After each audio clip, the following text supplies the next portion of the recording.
I set up the company 7 years ago, having spent about 28 years previously in a variety of different multinationals, both in engineering plastics and composites.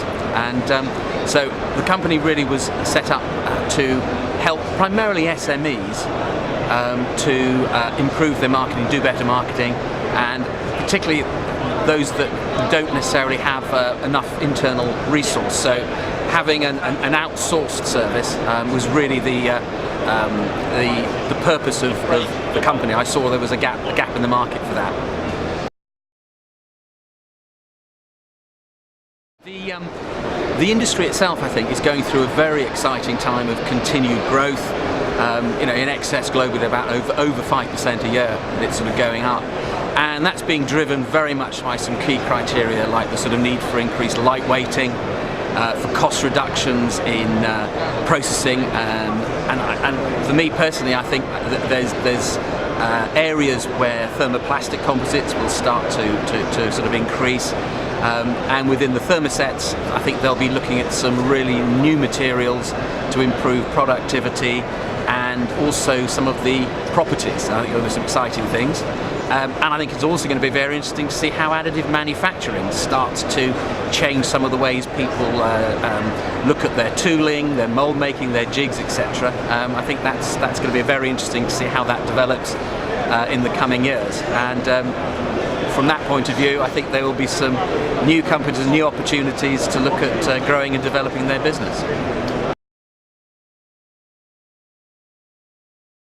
Well, one of the areas that I specialise in is in application story writing and news and event writing. That's one of the things that even larger companies don't actually necessarily have an in-house resource to do.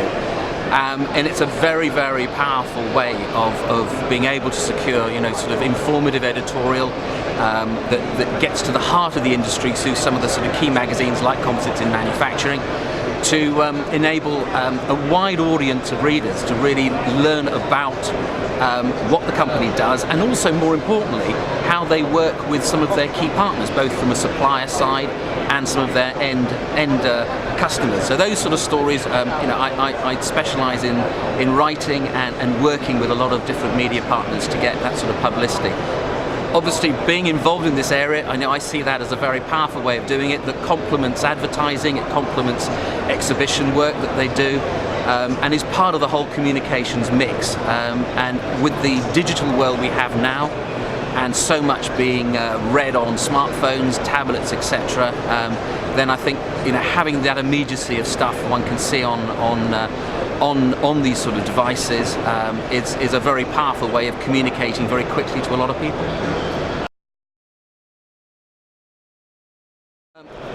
I've been coming for the last 4 years because composites is so much a key part of my business. It's not the only industry, but it's a very important industry.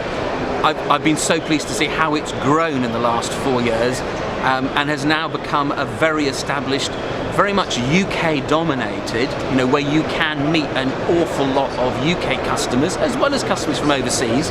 But if I can contrast it with the huge show in Paris that happens every year, this one, you are going to meet an awful lot of UK customers. So for me, I find it a very valuable 2 days every year to not only meet some of my existing clients, but also to meet and touch base with a lot of other UK potential customers, some who have turned into new customers for me, and also very much to enjoy things like the Composites UK Trade Association, the dinner we had last night. Great to see how that's grown as well, and I hope, as has happened with this show, they've grown along with the show growing and helping to enhance what is a fantastic industry with composites in the UK.